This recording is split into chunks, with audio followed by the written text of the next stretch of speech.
Halo saudara, Pekalongan, Jawa Tengah menjadi kota ketiga yang saya kunjungi.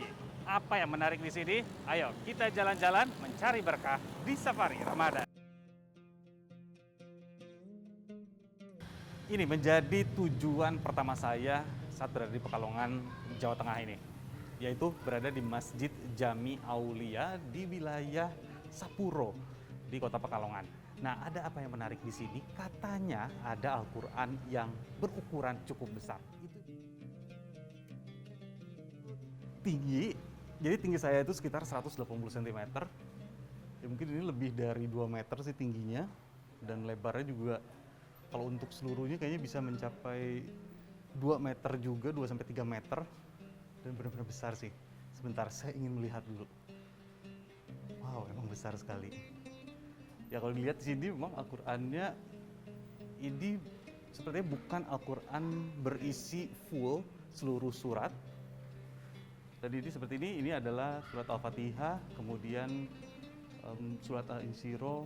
Berarti ini adalah surat-surat, sebagian surat-surat di juz 30. Dan katanya bahwa Al-Qur'an replika yang besar ini adalah yang pertama di Indonesia, karena ini sudah ada sejak tahun 1970. Sudah enak sih kalau orang-orang atau anak-anak yang ingin belajar Al-Quran kayak gini, karena surat itu gede-gede. Tuh, hurufnya gede-gede, jadi gampang sekali untuk membacanya. Saya jadi penasaran sebenarnya maknanya ada di sini, fungsinya. Jadi untuk apa? Saya cari dulu kiainya ya.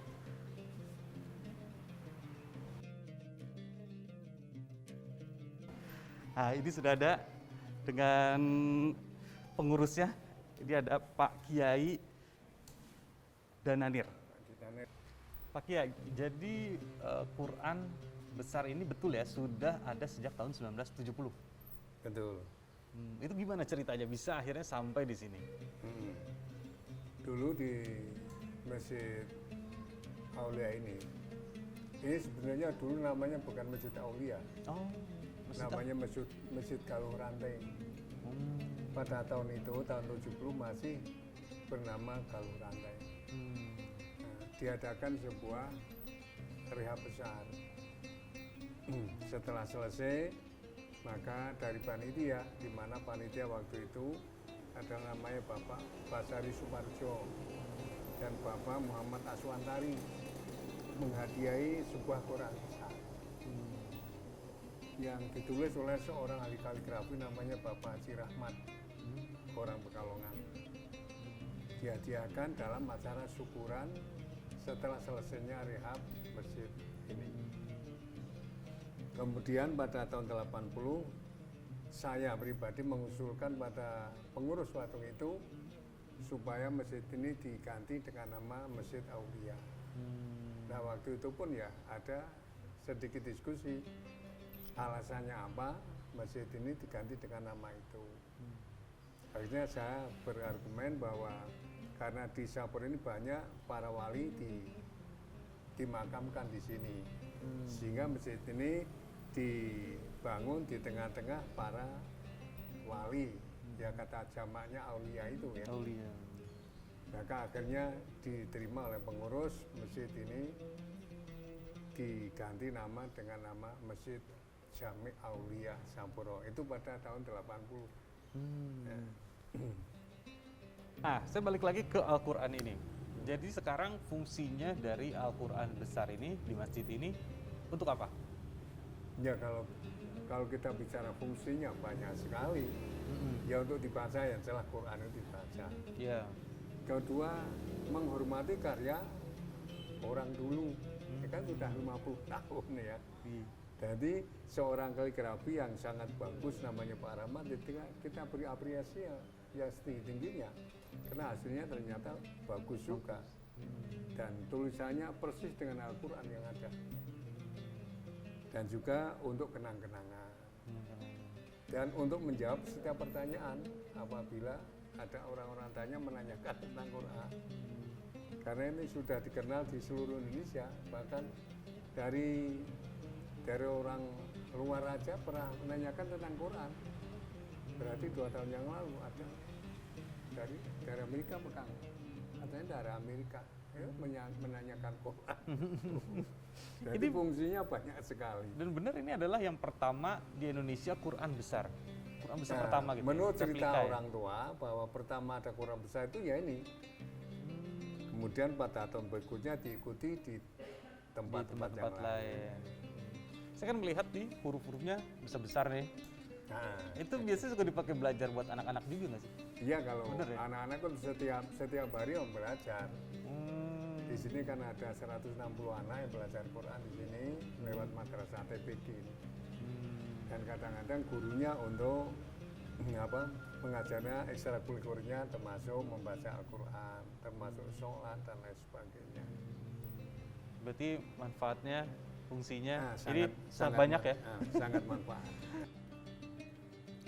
Jadi tadi setelah mendengar cerita dari Kiai Dananir, pengurus dari Masjid Jami Aulia di Sapuro ini, saya langsung penasaran. Ternyata bukan hanya Al-Quran aja yang menarik di sini, tapi juga bangunan ini ternyata sudah tua dan umurnya itu sudah 400 tahun. Nah, ini salah satu bukti bahwa keberadaan masjid ini sudah lama, yaitu adalah kayu jatinya yang masih utuh sampai sekarang. Jadi di sini tuh ada 4 kayu jati yang sebagai tiang pondasinya. 2, 3, 4. Nah ini kalau dilihat sih sebenarnya kokoh, tapi sebenarnya udah ada beberapa sedikit kerusakan. Wajar sih karena memang usianya yang sudah sangat lama. Jadi katanya ini juga tiang-tiang ini berasal dari Masjid Agung di Demak, Jawa Tengah. Nah ini saya langsung tertuju juga sama satu yang menurut saya sangat klasik sekali adalah lampu. Jadi yang lainnya adalah lampu-lampu zaman sekarang dengan menggunakan listrik. Nah ini ada satu lampu peninggalan masa lalunya. Jadi dia itu tidak menggunakan listrik. Dan biasanya kan kalau nggak ada listrik mereka menggunakan minyak pada zamannya. Nah ini adalah salah satu peninggalannya. Sampai sekarang masih ada. Dan ada satu lagi yang paling terakhir yang masih utuh juga adalah pintu dari masjid ini. Wow, keren. Dari Pekalongan saya bergeser sedikit menuju ke Batang, Jawa Tengah. Nah, di sini saya mau mencari batik. Kenapa tidak di Pekalongan yang dijuluki sebagai kota batik? Karena di sini ada pusat pembatik yang sudah berusia ratusan tahun atau turun-temurun. Dan di sini tuh uniknya adalah filosofi yang mereka gunakan adalah filosofi Islam. Nah, seperti apa hasil dari batiknya? Di sini tempatnya. Assalamualaikum warahmatullahi wabarakatuh. Maaf pengganggu ibu-ibu. Boleh saya ikut melihat-lihat ya? Oke, tapi lanjutin aja membatiknya.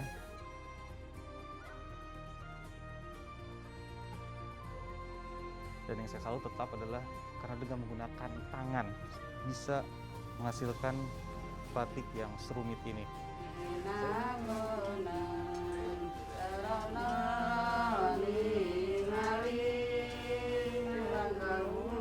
Nah, kalau lihat di sini pembatiknya tuh masih tradisional banget. Mereka tuh masih menggunakan canting untuk membatik. Wow, keren-keren batik ya. Saya ingin langsung saja tanya kepada salah satu pembatik di sini. Ibu, boleh saya ganggu ya? Iya. Sambil ngebatik. Ibu namanya siapa? Bu Eti. Ibu Eti. Bu Eti, kalau yang saya tahu adalah bahwa di sini pembatiknya itu lebih menggunakan filosofi Islam secara turun-temurun kan.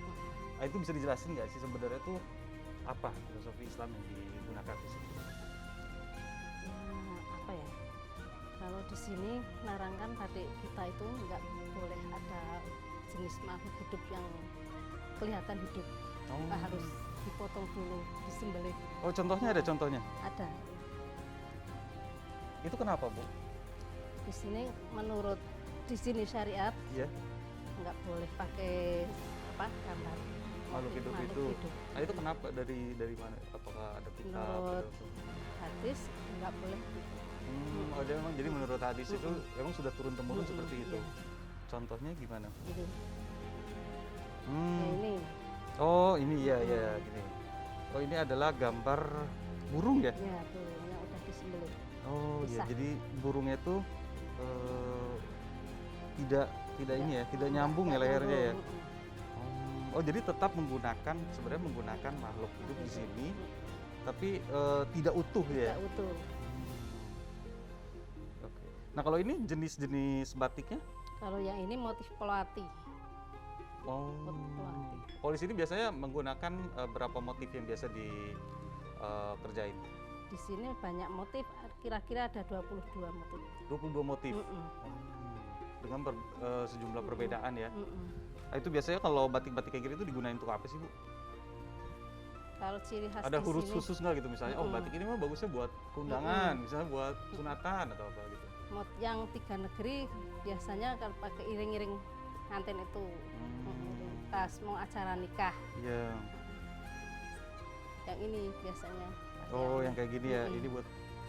Wow. Ini sekali ngerjain berapa lama nih Bu? Bisa nyampe 1 tahun. 1 tahun. Jadi untuk ngerjain ini lamanya 1 tahun. Kalau saya yang batik, Tapi kalau siapa yang bisa ada yang lebih cepat gitu ya? ya mungkin ada yang lebih cepat lagi 3 bulan sampai 6 bulan. Oh tetap aja lama ya? 3 sampai 6 bulan. Kalau yang paling cepat? Kan prosesnya 3 kali ini. Oh apa aja? Pertama yang merah ini Iya. ya dijandeng, ditutup di tembok itu, diobati, dilorot. Nanti proses yang kedua ini biru. Baru diwarna-warnain gitu ya? Mm-mm. Oh. Kalau ini benar sudah ratusan tahun ya? Mm-mm. Ya, saya sangat bangga sekali bisa melihat secara langsung keindahan batik asli Indonesia.